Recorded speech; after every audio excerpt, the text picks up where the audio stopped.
Hapon noong ika-31 ng Oktubre noong taong 2022. Habang masayang naglalaro ang ilang kabataan sa isang bakanting lote sa isang bayan sa Camarines Sur.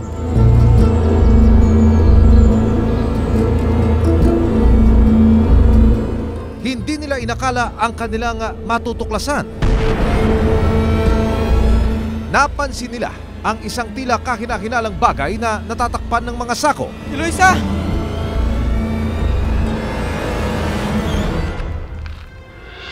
May kamay! Kamay? Tara, tawag tayong barangay. Kaya agad silang tumawag ng mga pulis. Agad rumesponde ang mga otoridad sa lugar kung saan natagpuan ang hinihinalang katawan ng isang tao.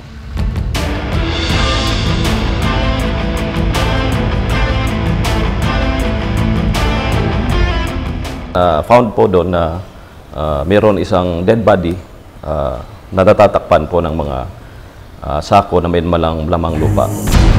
Dito yung nakatambak yung mga sako dito. Labas yung kanyang relo, yung kamay niya, and then yung dalawang paa sa yun yung nakita ko. So possible na may body talaga dito sa area ito. Then request na namin ng SOCO. Nang alisin ang mga nakatambak na sako, dito na tuluyang tumambad ang wala ng buhay na katawan ng isang babae. Kaya siya, yung yung style po ng body niya. Then tinanggal namin yung mga sako with SOCO. Yun na po nakita namin yung body. Ano ang sinapit ng natagpo ang babae sa bakanting lote?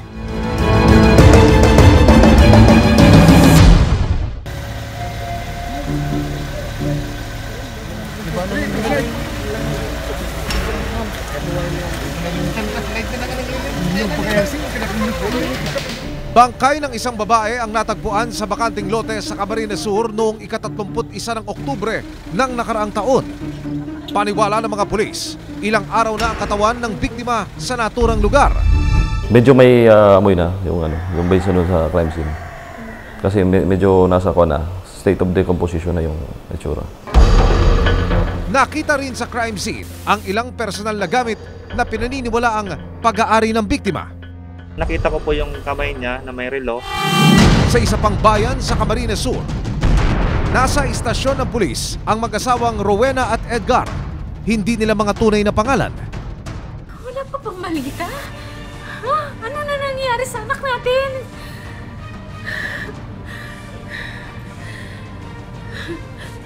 Sir, may balita na ho ba? Sir, 3 araw na ho nakalipas. Wala pa rin ho bang balita? 3 araw na kasing nawawala ang kanilang panganay na anak na si Jenica. Hindi niya rin tunay na pangalan, 18 taong gulang. May bangkay daw na nakita. Ito.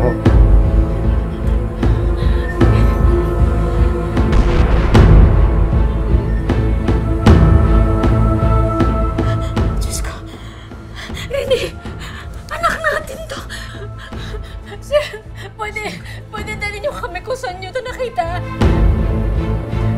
Merong flash alarm ang Camarines Sur, PPO, about a missing person. Walang sinayang na oras, sina Edgar at Rowena. Agad silang nagtungo sa lugar kung saan nakita ang katawan ng babae. Ma'am, bawal po pumasok, di pa po tapos ang investigasyon. Sige, papasukin mo. Sige po, sige po. Sige, Nang lapitan ng bangkay, dito na nakumpirma ng mag-asawa ang kanilang kinatatakutan.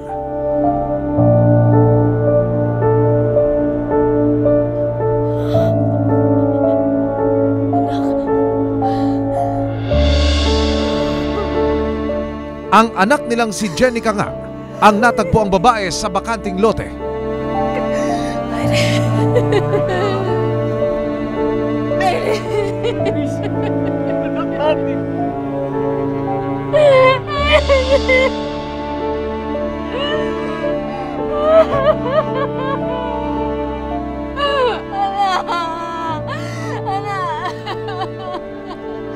Based sa mga personal belongings, pinakonfirm po ito sa mga parents. And then doon po na-find out na yung necklace, yung bracelet, and then yung damit is na-confirm na yun yun na yung missing person. 3 or 4 days before nangyari, nakita yung dead body. Pero nawawala ang ilang gamit at cellphone ng biktima. Paano sinapit ng dalaga ang malagim na krimen?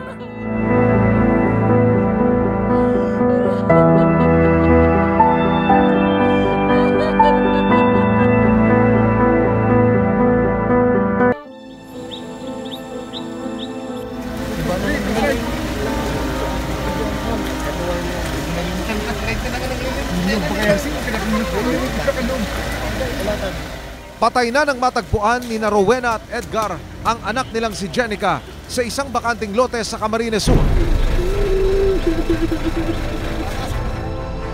Ano ang kwento sa likod ng malagim na krimen? Sa investigasyon ng mga pulis, lumalabas na ika-28 ng Oktubre, umalis si Jenica sa kanilang bahay para dumalo sa isang pagtitipon. Sige, ingat. Baka umulan, magdala ka ng payo. Yes, tita. May jacket din ako. Una na ako, tita. Late na din ako eh. Based sa mga information from the parents na siya supposed to attend the church activity. Pero sa kasamaang palad, hindi na nakarating sa nasabing pagtitipon ng dalaga. Capital po. Sakay. Sabay na rin ako.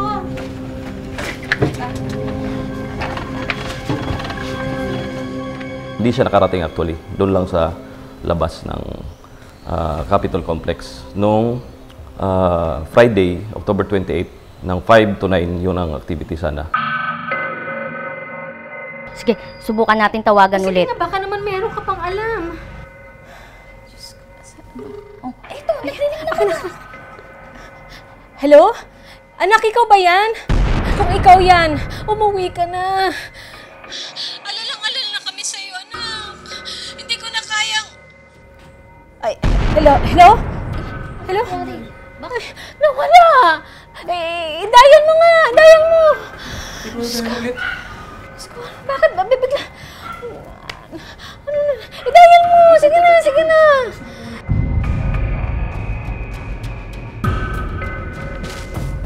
Oh! Kailan bilis na? Bakit? Ano nangyari?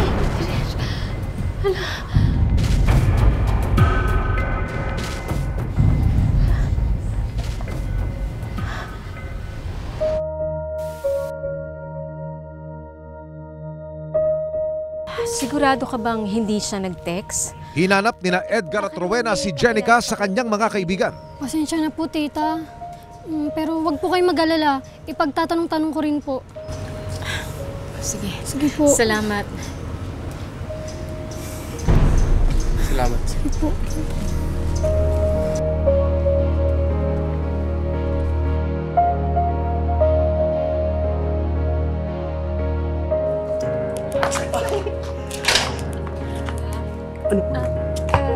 Baka naman napansin niyo to, anak ko siya. Baka nakita niyo dumaan dito.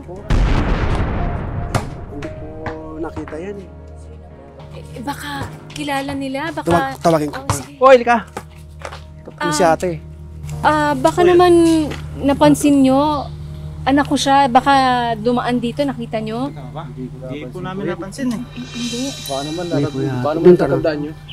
Ayan. Pag may napadaan po, sabihin po namin. Sige po. Hanapin nyo ha. Sige, sige. Salamat, ha. Po.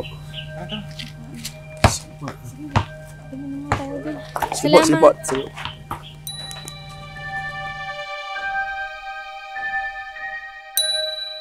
Sinuyo din ng mag-asawa ang mga istasyon ng pulis sa Camarines Sur para iulat ang pagkawala ng anak. May re-report lang kami.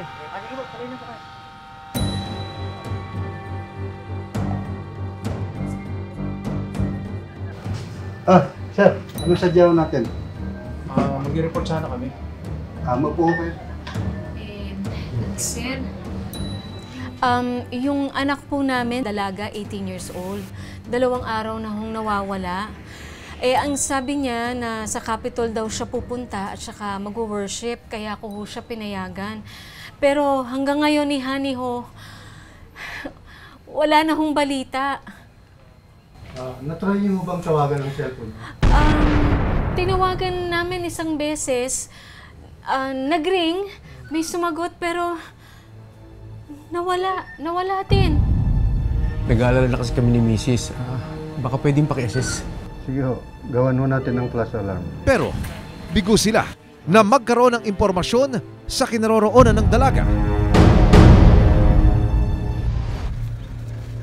Walang kamalay-malay ang mga magulang ni Jenica na ang muli nilang pagkikita mauuwi sa malungkot na tagpo.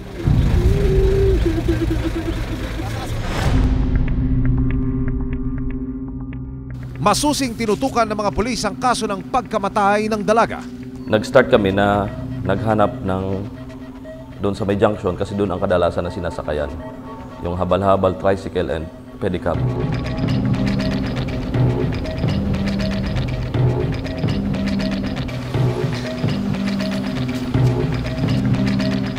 Hanggang isang mahalagang ebidensya ang napasa kamay ng mga otoridad na tutukoy sa mga huling sandali ng biktima.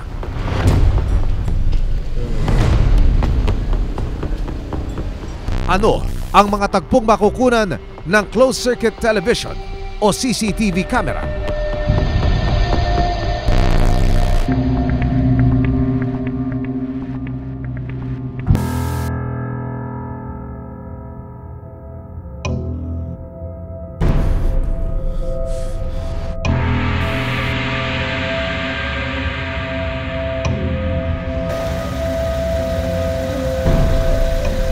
Ayon sa mga pulis, lumalabas na sakal ang naging sanhi ng pagkamatay ng 18 taong gulang na si Jenica sa Camarines Sur noong Oktubre.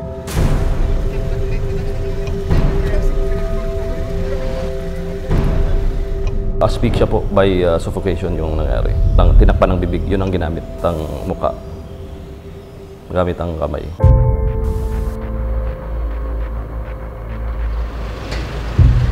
Sa paggulong ng investigasyon, sa malagim na sinapit ni Jenica, napasa kamay ng mga otoridad ang kopya ng closed-circuit television o CCTV camera na posibleng magbigay linaw sa krimen. Tinunto ng mga pulis ang ruta na tinahak ni Jenica noong araw na maganap ang malagim na krimen. Ayon sa mga pulis, dahil sumakay ng bus si Jenica mula sa kanilang tirakan, isa lamang ang lugar kung saan siya maaaring bumaba papunta sa Kapitolyo. Kung bababa sa dito, so lahat po ng CCTV, tinignan namin kung yung oras. Sa kuha ng CCTV, lumalabas na lampas alas 6 ng gabi. Makikitang nag-aabang si Jenica ng masasakyan. Ilang sandali pa'y tila kausap na ni Jenica ang driver ng isang pedicab.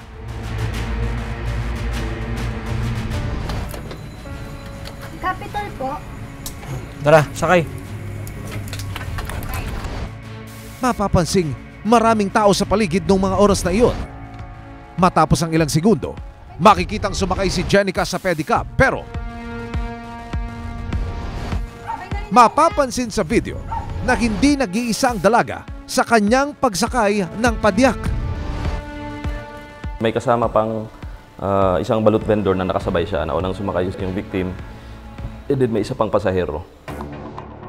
Hinanap ng mga pulis ang driver ng nasabing padyak. Boss, tanong lang. Kilala mo ba kung sino may-ari ng pedicab na to? May mga tinas po kami dyan na titingin kung sino ang nagmaneho at nagpasada sa araw na yon nung Friday. Actually, magbabagyo na po yun yung typhoon na time. Sa kanilang pag-iikot, nakausap din ng mga pulis ang babaeng nakasabay ni Jenica sa pedicab noong gabing iyon. Mukha mo ba? Ay, teka sir. Patingin nga ako. Ano, kilala mo? Ay, namumukhaan ko to ah. Ito yung kasabay ko nung Biyernes. Capital po. Siya ang tindera na itinago namin sa pangalang Rebecca. Sabay na rin ako. Kinumpirma ni Rebecca sa mga pulis na nakasabay niya si Jenica noong gabi ng ika-31 ng Oktubre.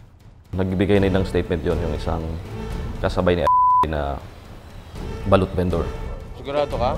Tinatanong ko pa nga siya kung kaya niya pa eh. Kwento pa ni Rebecca sa mga pulis. Napansin niya na tila nakainom ang driver ng pedicab noong gabing iyon. Hoy, ano ka ba? Nakainom ka na naman ba? Ang bihira naman to. Kaya pa bang magmaneho? Napansin niya na pedicab driver is nakainom. Natanong pa nga niya na kung kaya mo pa magmaneho o mag-drive ng padjak. Ayan, itabi mo dyan konti. Dyan. Ayan. Oh, ito. Uwi ka na. May alak ka pa. Uwi na ha. Siya munang unang binaba. Nauna yung balut vendor and then kinonfirm ng balut vendor na sila ang last na isasakay. And then going to the direction doon sa crime scene. Kinilala ni Rebecca ang driver ng pedicab. Itinago namin siya sa pangalang Miko, 18 taong gulang. Opo. Agad nagsagawa ng follow-up operation ang municipal police para mahuli si Miko. Opo. Opo. Narito ba si Belsa? Alias Ako ho yun. Bakit po? may kailangan kaming impormasyon sa'yo tungkol sa babaeng nawala. Sumama ka sa amin sa presinto. Kinabukasan, 1 ng Nobyembre, napasa kamay ng mga otoridad ang suspect na si Miko. 6:30 po, during follow-up namin. Kasi pagkatapos ng mga consulted nga, yung mga initial na information is around 6:30. Nalocate namin yung bahay niya. Actually, nakainom pa nga ito eh. Ayon sa hepe, inamin mismo sa kanya ng suspect na siya ang gumawa ng krimen. Kinausap ko rin po, ma'am eh. Paulit-ulit din po yung sinasabi niya na siya ang gumawa. Pahayag ni Miko sa mga pulis. Nakainom siya nung mga oras na iyon kaya niya nagawa ang krimen. Nakainom mo kasi ako nung gabing yun. Ayon sa salaysay ni Miko sa mga pulis, matapos bumaba ng tindera ng balot sa highway, idinaan niya si Jenica sa madilim na bahagi sa loob ng isang subdivision.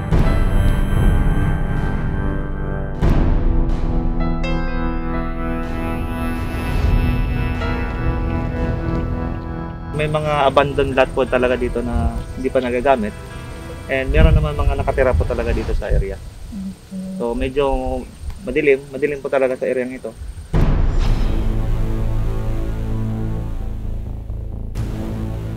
Nang makarating sa bakanting lote, Hininto ko po yung pedicab. Hinila ko po siya sa talahiban. Kuya, bakit po? Kuya? Kuya, bakit po? dito na raw hinatak ng suspect ang dalaga at pilit na dinala sa masukal na bahagi. Tumahimik ka! Tumahimik ka! Tumahimik! Sigaw po siya na sigaw eh, kaya natakot po ako eh. Kaya sinakal ko po.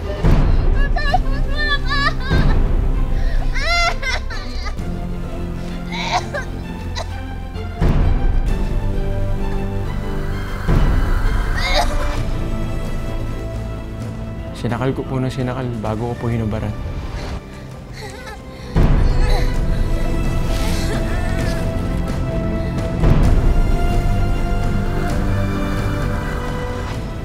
Nang mawala ng malay, dito na raw ginakasan ng suspect ang biktimang si Jenica, ayon sa investigasyon ng mga pulis.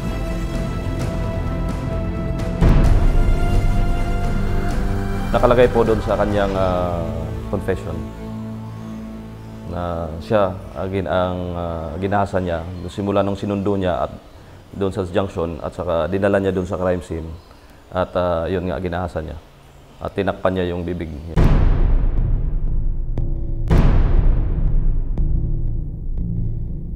Ayon sa autopsy na isinagawa ng Crime Laboratory ng Camarines Sur, Provincial Police, positibong ginahasa ang biktima. Merong result po yung medical legal natin from Provincial Forensic Unit ng Crime Lab. Ginahasa po isa.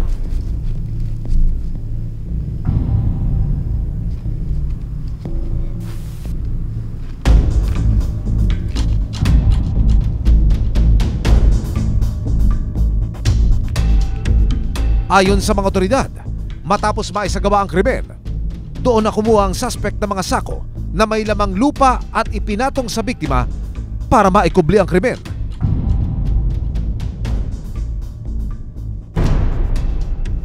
Yung actual crime scene, mga kuan na yun, parang tambakan ng mga quarry, and then parang yung sinasako. Parang pinatong lang dun sa ibabaw ng katawan.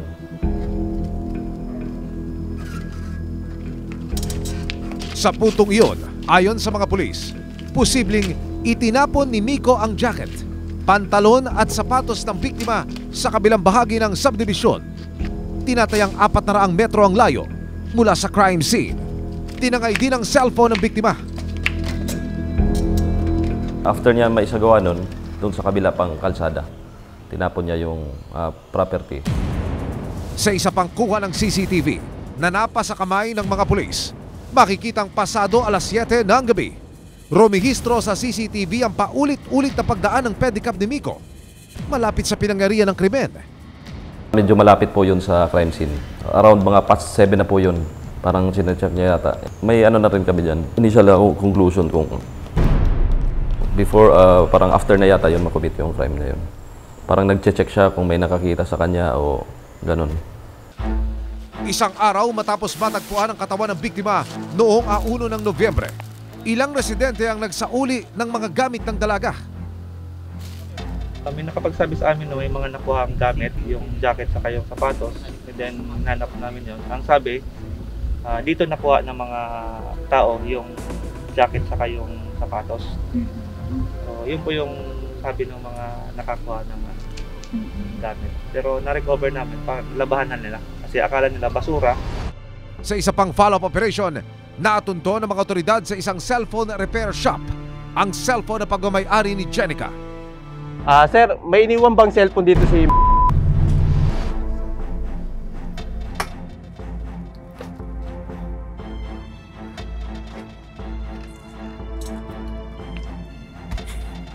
Sir, magkano ba magpa-reformat na cellphone? Brad, 400 lang reformat nito.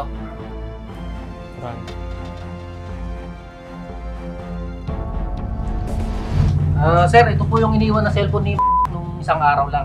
Hindi pa ho natutubos yan. Wala pa yata May mga nag-witness po sa amin at nagbigay ng information na nakakitaan siya ng cellphone at na-track po ng mga investigator namin. Nag-isa-isa kung saan pinayos. Positive body, ito nga yung cellphone na hinahanap natin. Pag-amin ng technician, si Miko mismo ang nagdala sa kanya ng naturang cellphone para ipa-reformat. Nag-testify naman yung technician and then store owner na ang nagdala nun is yung alias. Ika-5 ng Nobyembre, noong nakaraang taon, nakapanayam ng investigador ang suspect na si Miko. Itinanggi niya na siya ang pumaslang sa biktima. Ako po tayo na nadamit ko sa sa flat. Ayon kay Miko, 2 lalaki raw ang humatak kay Jenica habang binabaybay nila ang daan patungo sa Kapitolyo. Pungito, magkaiba na po lalaki, no? Dahil ko lang po kaya kurata po kayo kahit to. Anong ginawa ng 2 lalaki? Para tubos. Para tubos po. Tapos, ko yan. Para upahan po siya. Nang tanungin namin siya tungkol sa cellphone ng biktima, paliwanag ni Miko. Lumang po sa may gutter, nahulog ata. Sa may kilip po.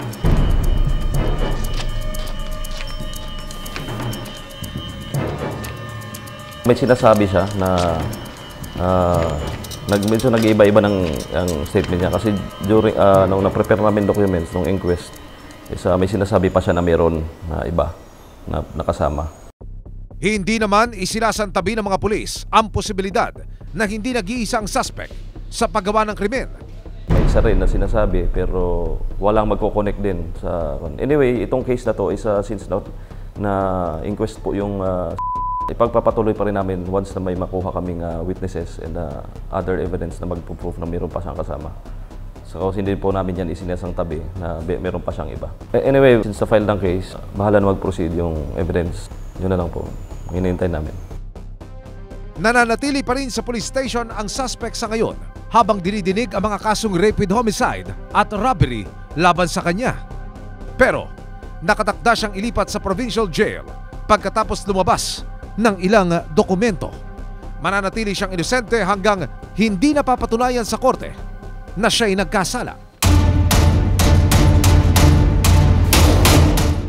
Kung sino man ang may iba pang impormasyon tungkol sa naganap na krimen, maaaring makipag-ugnayan sa mga susunod na numero. Sa ngalan ni Mike Enriquez, ako si Emil Sumangil at ito ang investigador